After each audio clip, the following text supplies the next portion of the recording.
I'm not Roy, ese. You're Kilroy. Dale.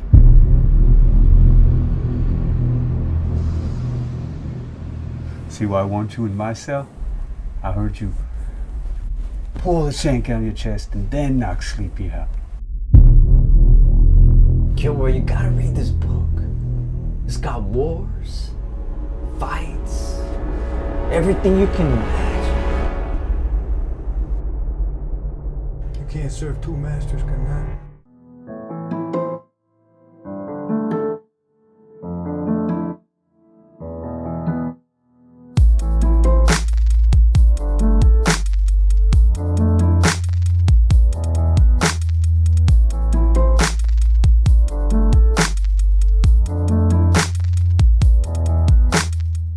Welcome back to the Interrogation Room here on Journey to Justice. I want to thank each and every one of you for taking the time to subscribe to our channel. I appreciate all the positive comments that we receive, and just know that we do read them here. Today I have a special guest for you. That is Hollywood actor Wilson Ramirez. Wilson is most known for his recurring role in the Hollywood spin-off of Sons of Anarchy, that is The Mayans. And so today I invited him to be a guest on our show because he's starring in an upcoming movie called Kilroy, which is based on the life and times of a founding Mexican mafia member. So without any further waiting, I want to welcome our guest today, Wilson Ramirez. Oh man, thank you. My pleasure, man. Thank you for having me, Pete. All right, so let's get right into it. Can you tell me a little bit about yourself, kind of your career and how it got started? And I want to show the audience a quick clip as well of the trailer to Kilroy. But before we do that, can you give us a little bit of background on yourself? Sure, love to. My name is Wilson Ramirez. Was born in New Jersey, 1971. Raised out there 15 years of my life. Moved a lot of different places in the country of USA, and landed in California when I was 19 years old, and got into gang culture and gang life. Was a musician, a rapper. I did hip hop music for a long time, maybe like my 20s and half of my 30s.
Retired from that, and I started acting. Had a couple friends that were involved in some projects, and they got me on, and caught the bug, and I started doing my acting in about 2011. Wilson, that's an interesting background, how you originally came from Jersey out here to California and got your start in Hollywood. I'm just curious, though, how is it you actually got your start in acting? What's the story behind that?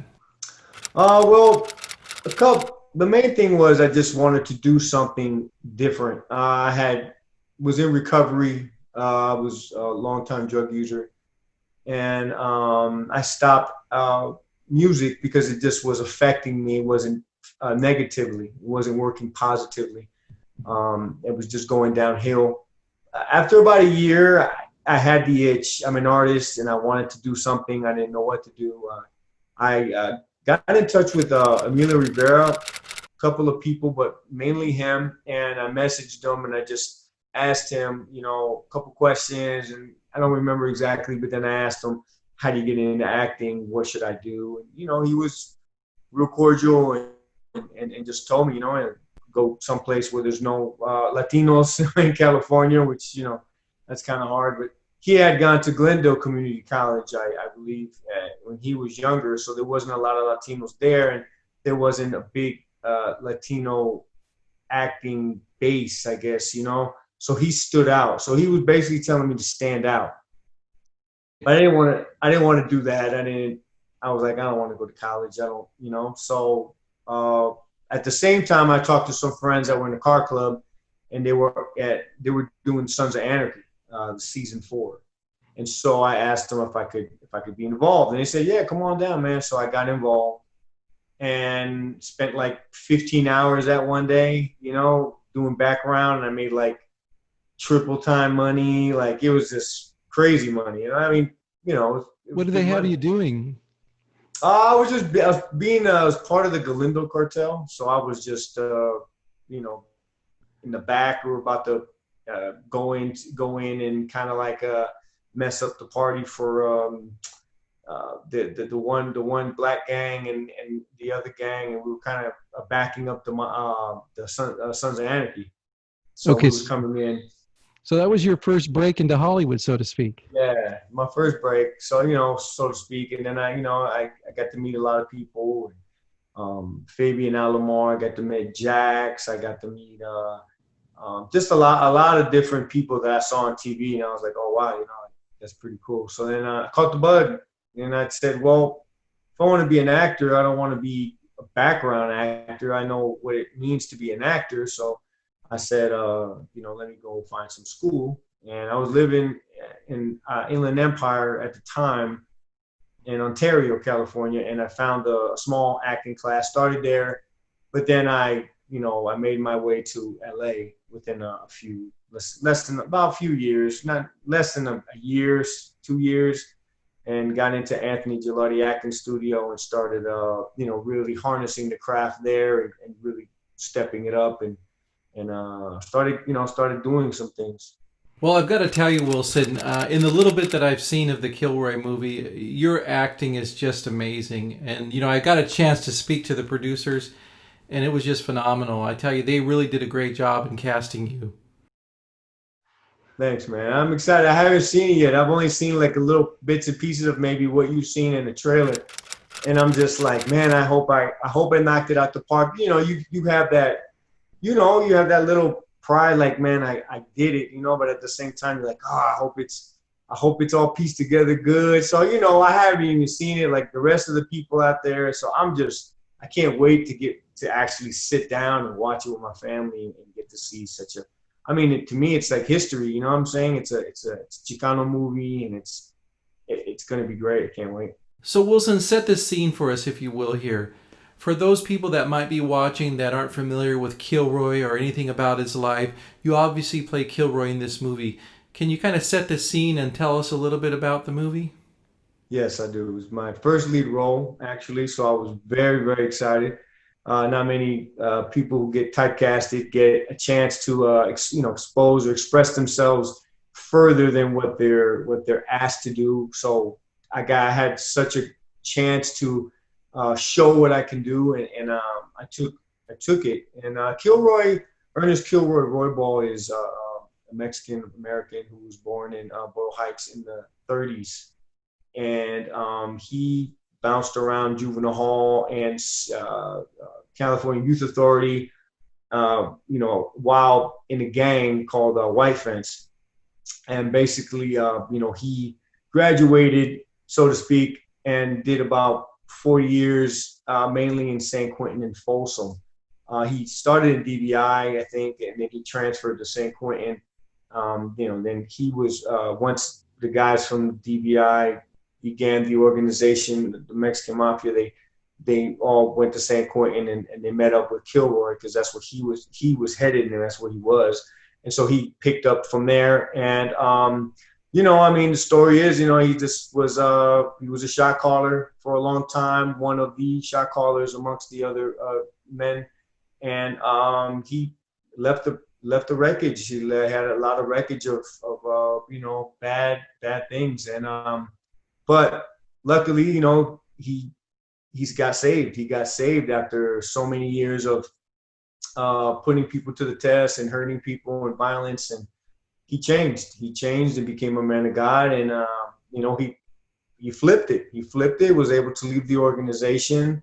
Because he joined, as he says, the King of Kings, Lord of Lords, and that's what I loved about him, because I am a recovering addict and recovering from the streets. It's, for him to make a change is very difficult, because I know the difficulty it is for me, because when I'm not reading my Bible, if I'm not focused, I tend to start, kind of veering left, like many people do. And I just like that he stood out and he didn't change. He didn't switch up. You know what I'm saying? He says he never ratted either, So I always thought it was a big thing for me to do in honor of him, because one, he was a man of God, and two, because he didn't rat. And I thought that was kind of a cool thing. You know what I'm saying? I mean, between as men of God, it doesn't matter, but he didn't do that, and I thought that was cool. I really wanted to be him. So that's a little bit about Kilroy. I mean, there's so much more about him. Okay, so let's take a quick look at this trailer for Kilroy, and we'll be right back right after this. Let's do it. Awesome. You can get out of the ropes. Let's see you try get out of these. What'd he do this time? He crashed the car. Don't ask. Drinking a little bit of alcohol. Then we dip the rag, stuff it into the bottle, and we light the rag when it's time. As I told you last week on the phone, the Los Angeles Dodgers want to sign your grandson to a minor league contract. I want to know why you put the green light out on me. You're not Roy, ese. You're Kilroy. Dale.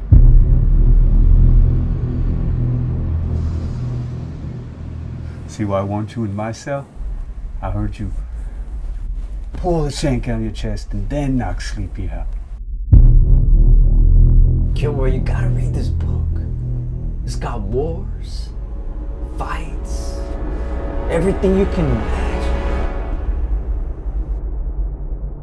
You can't serve two masters, can I?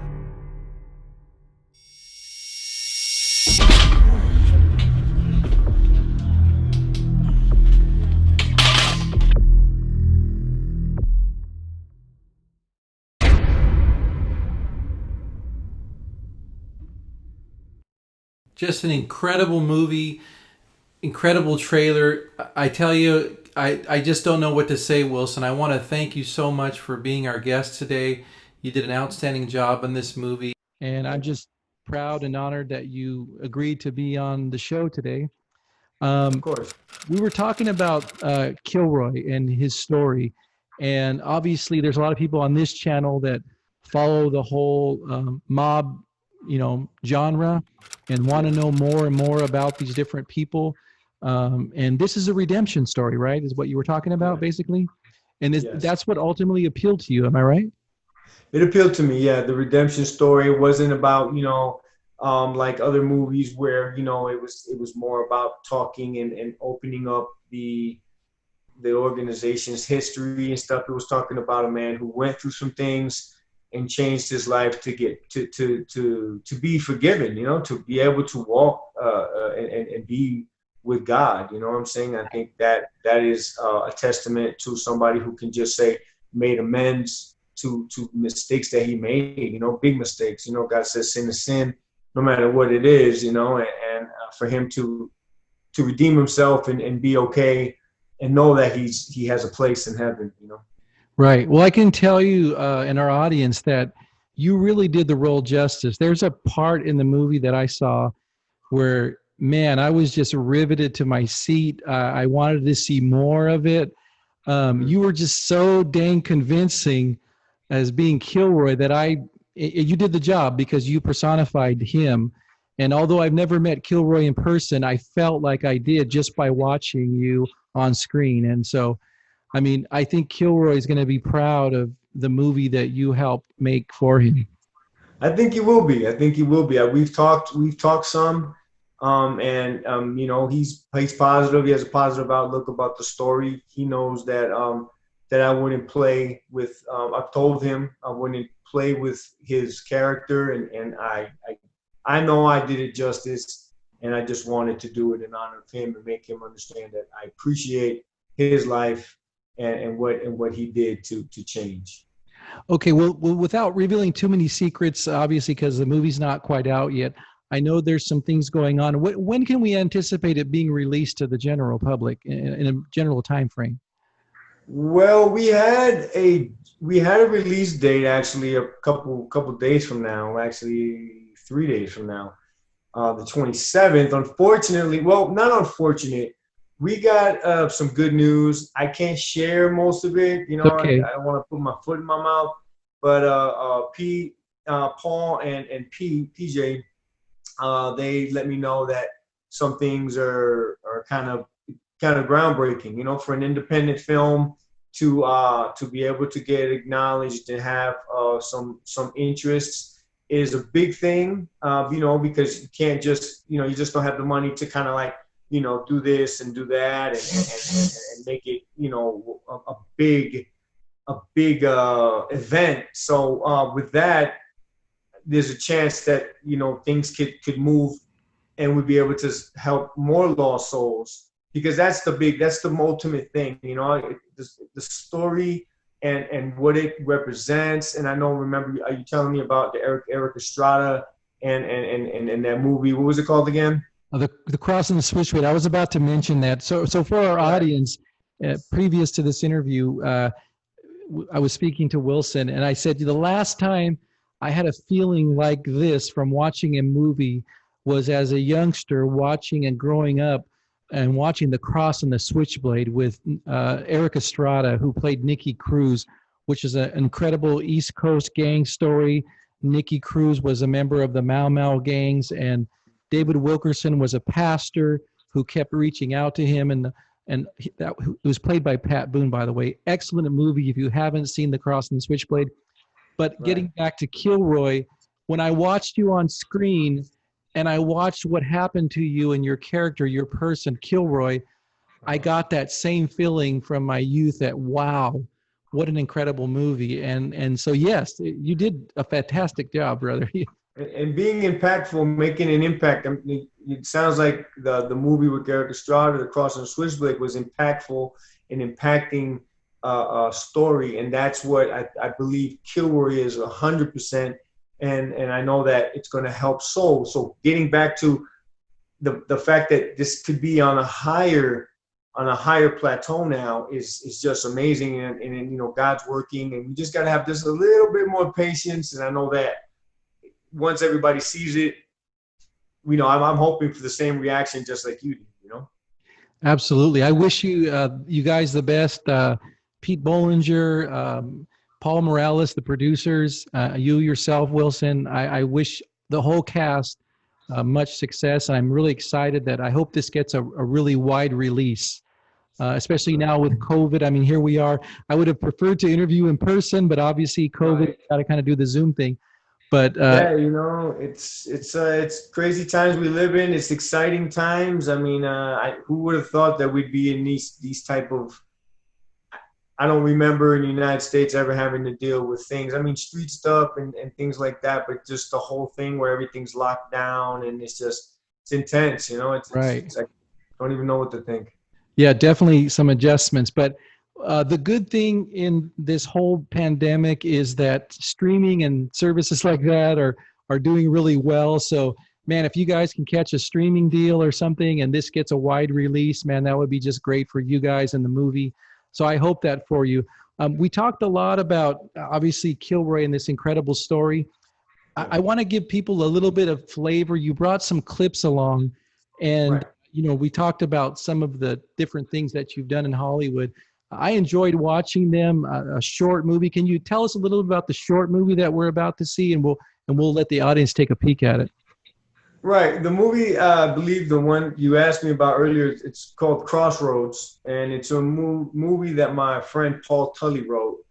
And it's basically about just, a guy who's trying to change his life, get away from the streets, has a girl that he's in love with. She has old ties with a man named Nutso, which is played by me. So you play Nutso. Yeah, Peanut Nutso. Yeah, and he's locked up and he's coming out, and his mentality is what's his is still his, and it's a up and down. It has a lot of suspense and it has a lot of twists and turns, and it's a great short film. Yeah, it really is. I got the display on it. Yeah, did you like it? It was Absolutely. good, huh? Once again, you were so convincing as a bad guy. I was like, holy smoke. Right? I was going to run you for warrants. You were that good. Yeah, well, I really put the words into play because, my friend, he wrote it, Paul Tully wrote it, and he has such a great gift of writing. He reminds me of oh God, I forgot the guy. I can't think the guy's name, man. It's okay. I had a little blankness right there, man. But it's all good if it comes to you. That's cool. Yeah, it'll come to me. Oh, Stephen Allen Gerges. Okay, great.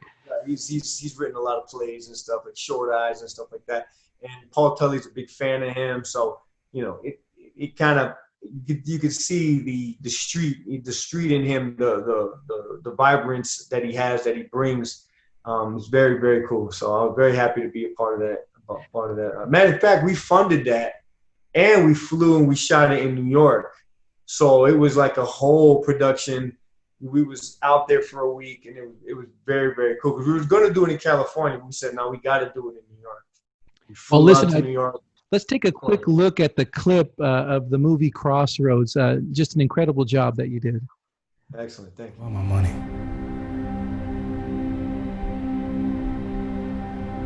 What money? You know what money.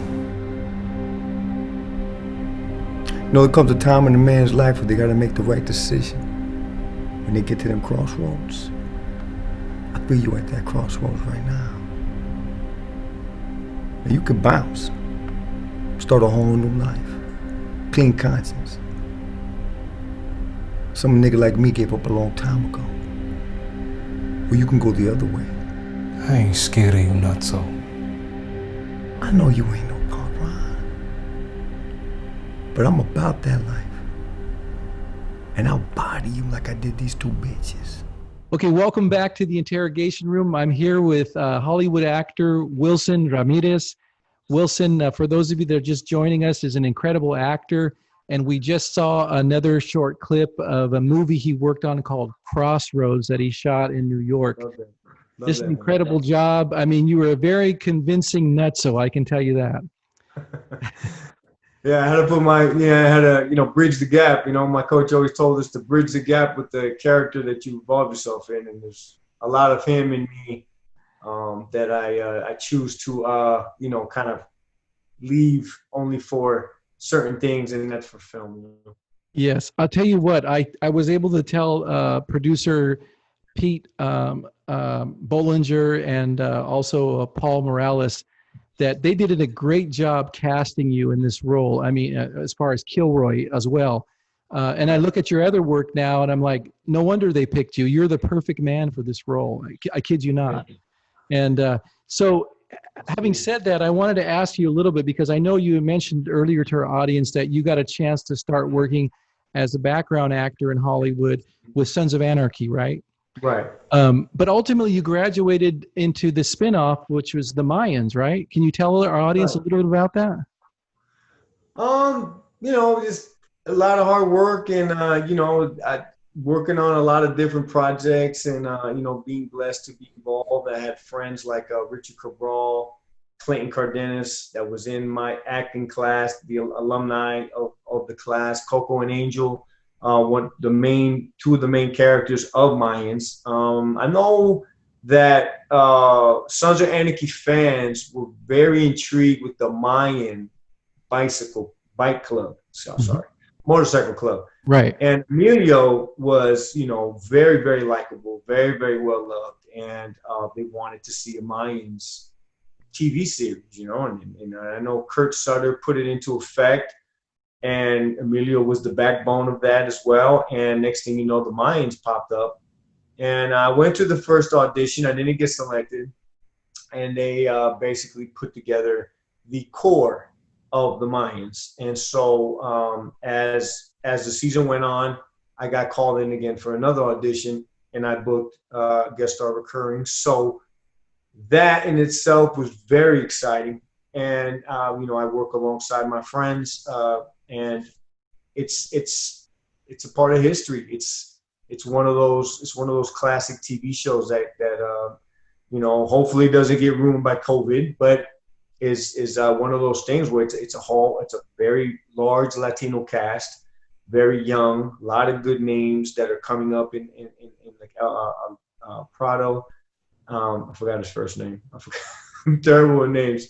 Okay. But so anyway, yeah. So it's a big cast, big Latino cast, and it's exciting. It's exciting. So I got to actually be on Sons of Anarchy, and now I'm one of the main players in the Mayans. I'm one of the presidents of Sahuarita, Arizona Sahuarita Motorcycle Club, Mayans Motorcycle Club. So it's pretty exciting in itself. I got my own jacket, my own jacket, so it's pretty cool. No, it's very cool. You're a full patch apparently in the Mayans, right? Yeah. I'm a 1%er. There you go. So, question is, you have the reoccurring role. You play the president, right? And what chapter? Sahuarita. Sahuarita is a small town in Arizona, not too far from Tucson. And so that's where I'm based out of and stuff. Yeah. Okay, so can you set it up? You brought a little clip along of the Mayans. What is this particular clip that you provided of the Mayans? Oh, yeah. That clip is me and Mike Beltran is one of the referees from UFC. The guy with the big mustache looks like Yosemite Sam.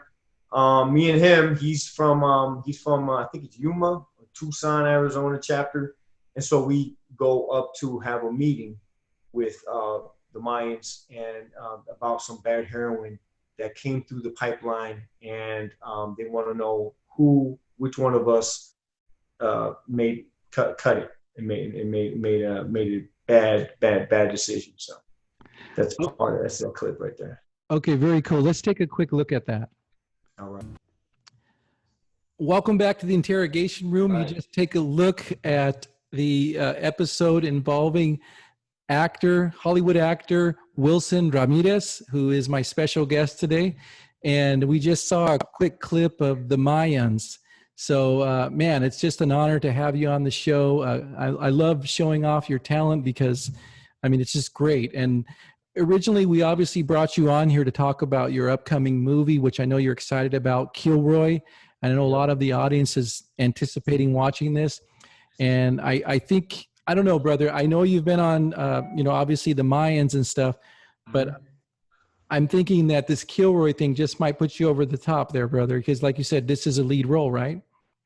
Yeah, it's a lead role, my first lead role, man. It's like, you get a lead role and then you get a poster made of you, and it's kind of like, you feel like you made it, and I don't know, I'm not going to say I hope. I see great things, and only God knows, Right. Okay, so you also brought another clip, and I wanted to mention to the audience just something on the sly. So obviously, I still have contacts in San Diego, and I had an opportunity to work at Comic-Con, and little did I know that the day that I was working, the whole cast of the Mayans were going to be there. And so I got to go backstage, which was really cool, and meet some of the guys that you work with on a regular basis. And of course, there was Edward James Olmos. So I was like, okay, this is pretty cool. So I shook his hand, introduced myself. Super nice guy. So I just wanted to tell the audience, for those of you that haven't had a chance to meet him, great guy, right? Right. I don't know him personally, but I hear good things about him, and I know I'll work with him soon and stuff. And the guy's name was JD Pardo. Okay, very cool. I don't remember his name, so sorry about that, Jay. Oh, it's all good. It's all good. I know he's out there watching. So, which leads me to the next clip. You brought in a great clip of you working on the what was formerly the Fox show. I believe it's on Netflix now. Lucifer, right? Yeah, Lucifer. Yeah, it's funny thing that audition. I went up against a couple of young talented guys, and I had it's not many times where you kind of like knock it out the park, I audition and stuff, and that audition I knocked out. And the reason why I say that is the casting directors were pretty much like, do you want to do it again? I was like, do you want me to do it again? I'm like, no, that was great. And I do the little people always like when I do the little gang sign, kind of like when I kind of told them what was going to happen to them and how we're going to find their body, and I kind of through that gang sign at them. I just was thinking of it used to be this gang called Mara Salvatrucha, MS, and they have a way of throwing their sign, Right. So it wasn't trying to copy them. I just kind of threw it in kind of that fashion, Right. to kind of make an impact and kind of threaten that guy and stuff like that. But yeah, so I thought it was pretty cool. So Lucifer was one of my favorite episodes. So set up the clip for Lucifer. What is the scene? What role did you play here? Well, I played a bad guy. I didn't have an actual name. They didn't give me a name. I was like bad guy 1 or something like that. But it was a good moment. And basically they're coming to the game. They want to know, they want some answers. They have questions and they want some answers. And so they're coming and they're just going to barge in and they're going to try and shake things up. And, I'm there to kind of let them know it's not going to happen. Okay. Okay. Let's take a quick look at that clip and we'll be right back. All right, let's do it. What's up, bro? Can you please tell me everything you know about the murders? What, Holmes? Well, then there's gonna be a problem.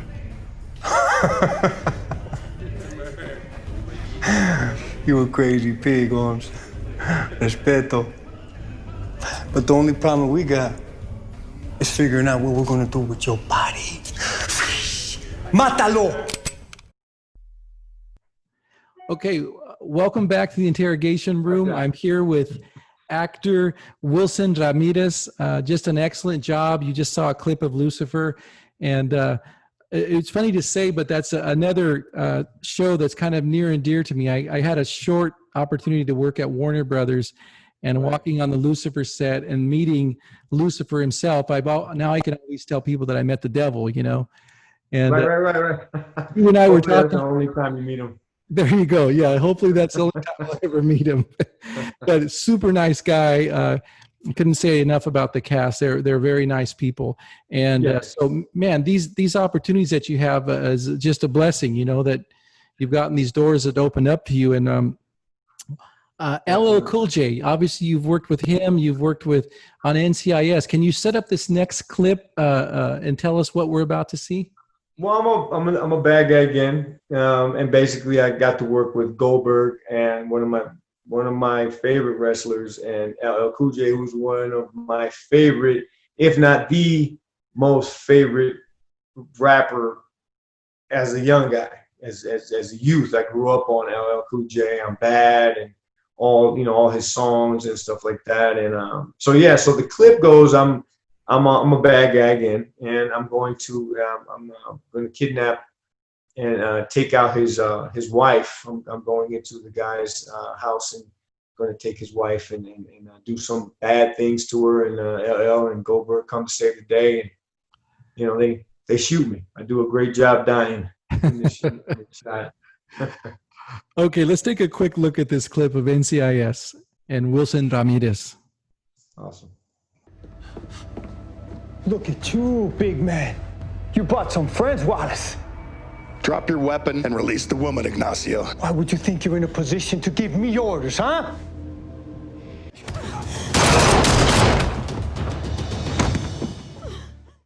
All right, welcome back to the Interrogation Room. I'm here with actor Wilson Ramirez. We're getting to debut some of his great work. Brother, I can tell you, you're a very convincing bad guy. Well, that's good to hear. You know, I only do it for the TV and film. So, No, absolutely. I was looking at Kilroy, the movie, which is obviously why we've invited you here today, and the fact that we're anticipating its release, and the fact that I got to preview some of it. And I'm excited about this movie. It's an incredible movie about a redemption story, about Kilroy and the fact that he was part of the Mexican mafia and then ultimately converted, right? Yeah, converted, man. You know, he gave his life to God, man. You know. Right. So, and I wanted to ask you on a personal note, what was it about this role of Kilroy that obviously you're a Christian, right? Yes, I'm a Christian. What was it about the role that really appealed to you? And what advice would you give people in Hollywood that are trying to make it in acting? It's kind of a twofold question there. Right. Well, what I liked about the Kilroy movie, you know, in acting, they tell us to bridge the gap with the character in order to get more closer. And I may not have gone as far as he did, but I definitely dealt with a lot of things that he did, and the challenges of getting out of the darkness and coming to the light. Not sure if you're worthy, not sure if you deserve to get a second chance, and then believing that you are redeemed, and no matter what anybody says. And I could see the balance, the ups and the downs that he dealt with when it came to those things. And I really, I mean, he was a street legend, and now he carries the gospel, and it's just amazing that he just, you know, that he survived this, you know, and to be able to tell his testimony. That's what intrigued me about being and wanting to play Kilroy so bad, you know. Right. It was a great story. And then I think with acting, it's kind of two parts, you know. I mean, if you're single, you go for it. You know what I'm saying? But if you're married, you kind of have to watch it. I mean, as a married man, there's a lot of pitfalls, and you know, it's very hard. It's a marathon, so take everything one step at a time. It's not going to happen overnight.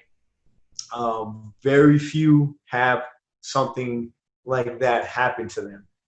It takes a lot of work. It takes a lot of time away from home, and you kind of have to weigh that. You have to weigh that and know, is this what I really want to do? Am I willing to you know, kind of like put in jeopardy my life, whatever that you're having? You know, it's so you have to really know what you want to do, and know that it's going to be a lot of hustle, a lot of work, a lot of networking, a lot of acting classes, a lot of everything that you never could imagine. You know, I'm not saying that it's a bad thing. I'm just saying, if you're ready for it, you have to understand that that's what it's going to take. You know? And so obviously it takes a commitment. And where did you do some of your acting school? And I know you said you had a mentor, and I wanted people to know about who is your go-to guy in Hollywood that would kind of help you along. In the beginning, it was Emilio Rivera. He was helping me a lot. If he doesn't, even now, if I could text him, he'll answer me. You know, or we'll talk on the phone every once in a while. Not as much as before. You know, it's just our schedules and stuff like that. But I started in the Moment Acting Studio in Ontario, California. Was there for about a year and a half or so, and I met Mario Roscoe, who was up and coming young actor, Chicano, and he was very on it. He was on his way. He was moving on up in his career. And then I went to Anthony Gilardi Acting Studio. I met up with Sonia Yon, I knew him from Freedom Riders and Mario Roscoe. I knew him, and he's done other things like NCIS and some other TV shows. And then I also met Richard Cabral there at Anthony Gilardi's, and so many other actors that go there. And yeah, so that's kind of like where I started there, and have been going. I haven't gone in a while, but that's where I'm an alumni at. Okay, Wilson, I wanted to ask you, are there any new projects that our audience can anticipate seeing you in? Anything that you're working on right now? I have a couple in production. I think they're wrapped. One's The Rock, that hasn't been released yet. We're still waiting on a time frame for that. And then another one's called Bridge to Somewhere, which is a all Latino cast. Carlos Ayala, Bogart Linares is one of the executive producers.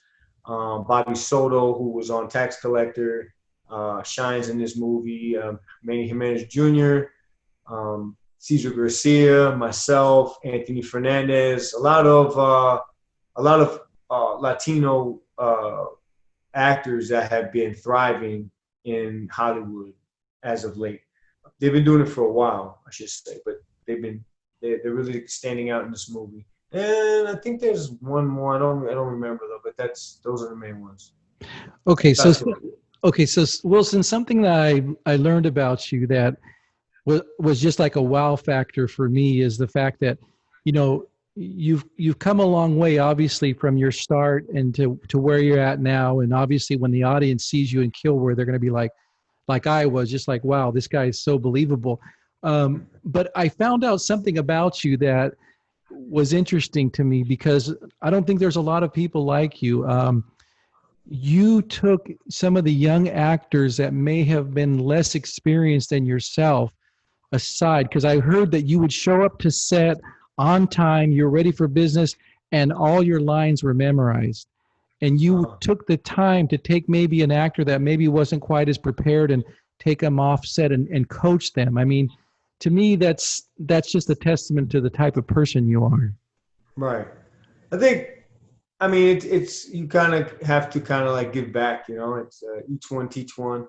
They helped you, you're going to help them, you know. I mean, if you're passionate about the craft like I am, there's no judgment. There's, you know, as long as we're respectful and mostly the people who are in acting are very respectful people, and you know, we shoot ideas and we're able to take instruction, or maybe, you know, take some different idea that we might, you know, think could work better, and try it out and help that person's performance better. You know what I'm saying? And not just to be relaxed and be okay. And I know some people, sometimes the spotlight, you get the camera in front of you and you freeze up. And there's a lot of guys that were there who were, you know, newcomers and stuff like that. It was an independent film, but Right. They did great. They did great, you know, and I have no problem giving my time. Like I said, people gave their time for me, and I have to give back, you know. That's awesome. What a great attitude you have. In the movie Kilroy, what was one of the most challenging things that faced you as far as the role? Getting out of being Kilroy, you know, getting out of his the metamorphosis or whatever you want to say of being, you know, a bad guy, you know, because there was some things of being bad that it's kind of like I can't watch like movie like Blow or Narcos. I can't watch those movies, you know. It's just true, you know. I got no problem saying it. I can't watch them. Any kind of drug usage or something like that, it affects me, you know. Whether I believe it or not, or I go, oh, I'm fine, I can watch it. I can't. It's the harm that I did to myself, you know, and that's just the truth. And so when I would dive back into these old things, you have to understand, when you go into these old things, sometimes it can open up doors, you know. It can open up doors, and that's where the struggle can be. It can come at a moment's notice, and you're like, oh, wait a minute, I'm not, you know, this is a feeling I haven't had for years, and now it's here again, and it can throw you off. It's definitely going to throw the family off, and it's just, you know, it's one of those things. back, man, and you get so deep in the character. Sometimes you take things and things come and you don't know what to do. And so you have to, my coach tells me you have to kind of, get yourself out of it, to do something to get you back down to normal, so to speak. So that was the hardest thing. Wilson, obviously, like you said, the role spoke to you, and when you're deep in character, obviously there's some things in your own personal life that being Kilroy actually affected you and brought you back to probably a dark place with some of your personal struggles. Am I right? Right. Would you mind telling our audience a little bit about the struggles and your challenges to overcome them? Because I'm sure there's some people out there watching that have similar struggles. Right. I think the main struggle besides the drug addiction is the fear, being yourself or being accepted as yourself. I know when I got involved in gangs and I got involved with street stuff is because I wanted to feel accepted. My mom and dad loved me. They cared about me. I'm middle class, raised middle class. I just took to the streets. I got a son now that took to the streets. We did everything for him. We love him, and I get it. It's something. It's an addiction. There's a lot of addictions out there.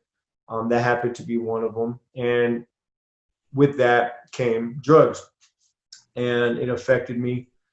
It affects me to this day. It affects me to this day because you have to recover from things that you did, and everything. I always have to, an addict always has to be tactical with how he lives. We have to do so much more than a lot of other people do to stay on the straight and narrow. You know what I'm saying? It takes a lot. Okay, Wilson, I wanted to ask you that since you had mentioned gangs. Obviously, you were from New Jersey originally, but your family relocated to Los Angeles. And at some point you got involved with the gang. So I don't know if you want to mention the particular gang that you used to roll with. And then ultimately, how did you end up leaving that gang life and turning your life positive towards being an actor in Hollywood? And I came from New Jersey. I was running around, checking out LA. I was very interested in the gangs. It just was like a college course for me. It just seemed like, I wanted to know everybody and everything. And it just was like I took to everything. And I ended up in Wilmore Gardens housing projects in the neighborhood, the Big Hazard neighborhood. And hung out there for a while, realized that I needed to. I was gonna die there, I was gonna die or end up in prison, because I was pretty much out of control, and I was losing myself. Right. I was losing myself, and then even after that, I still was stuck in drugs and the not being able to just get a grip, and it took its toll on me. It took its toll on my wife. It took its toll on my kids, and I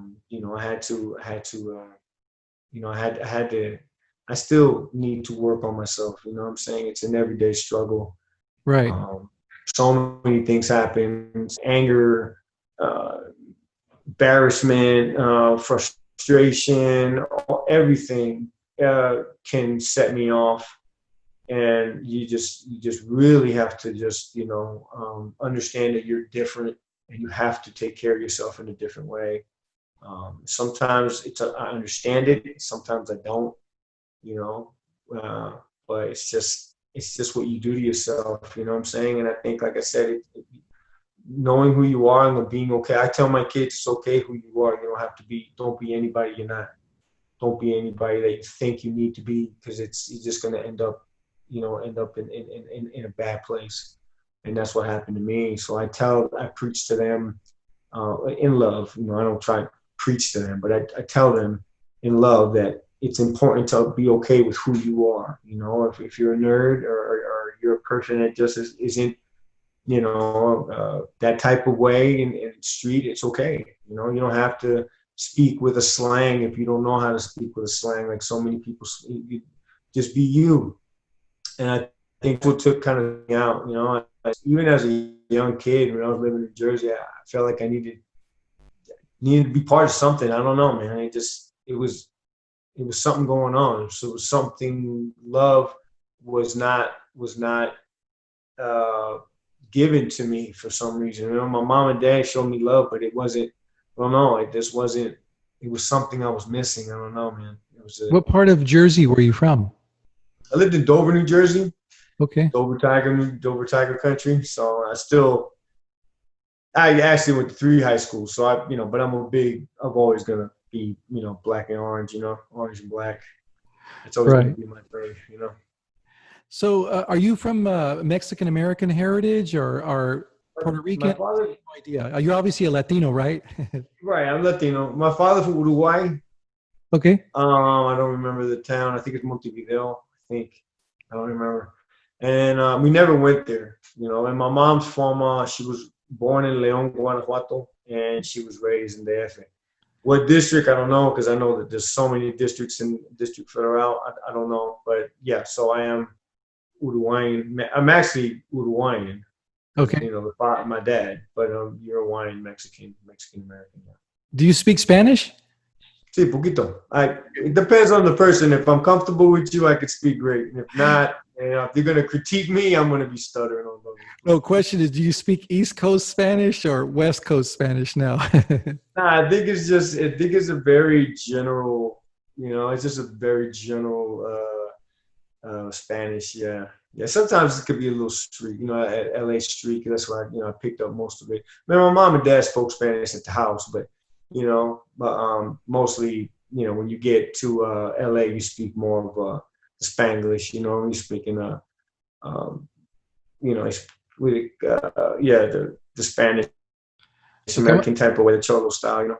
I'm going to put you on the spot. Is there anybody you want to do a shout out to out there from back in Jersey, English or Spanish? I'll give you a chance to do that if you'd like to now. No, just to everybody, todos mis amigos, que bienvenidos, que los quiero mucho, and you know, I'm grateful that we're here, that we're still living and breathing in this time in 2020, you know, and I just pray that, you know, you guys get to see this, and you guys can hopefully go away understanding that, you know, there's a lot of we need to love more. We need to love and be at peace, you know. Wilson, I'd like to ask you a question. Is there anything that you'd like to say directly to Kilroy after playing him in this movie? I love Kilroy. I think Kilroy is a great man. The times that we've talked, I cherish those moments, and I just want him to know that I did my best to bring his story to life with the utmost respect, you know. And that's just something I wanted to share. I wanted him to know that, because I've told him before, you know, but I never wanted to be misconstrued that it's for any other reason, you know. It was an honor to play him. I chose to play him, and I chose to play him because it was a redemption story.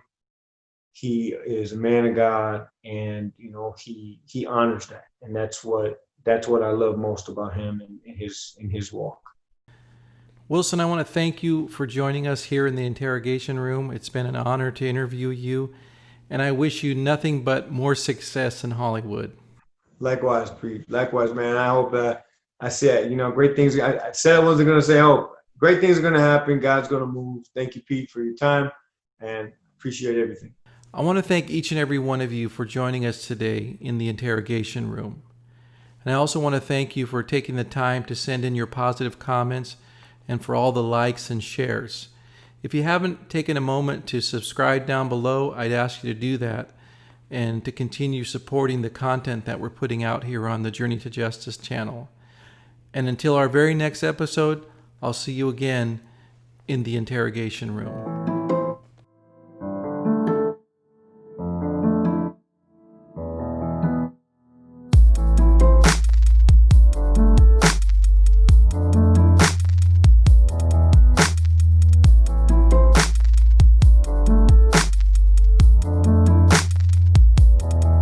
For those people that are watching right now that are fans of yours through all the things they've seen today or even before, how could they follow you if they wanted to reach out to you on social media? Yeah. If you want to reach out, follow me. I could always build my followers. You know, it's a big thing for people to get follows. You can go to Instagram, actor_Wilson_Ramirez. You can go to my Facebook, Wilson Antonio Ramirez, and or you guys have questions. If you guys want to get at me to, work with any type of production, you can hit me up on sixtostalent@gmail.com, or you can hit mine at actor_Wilson Ramirez@gmail.com.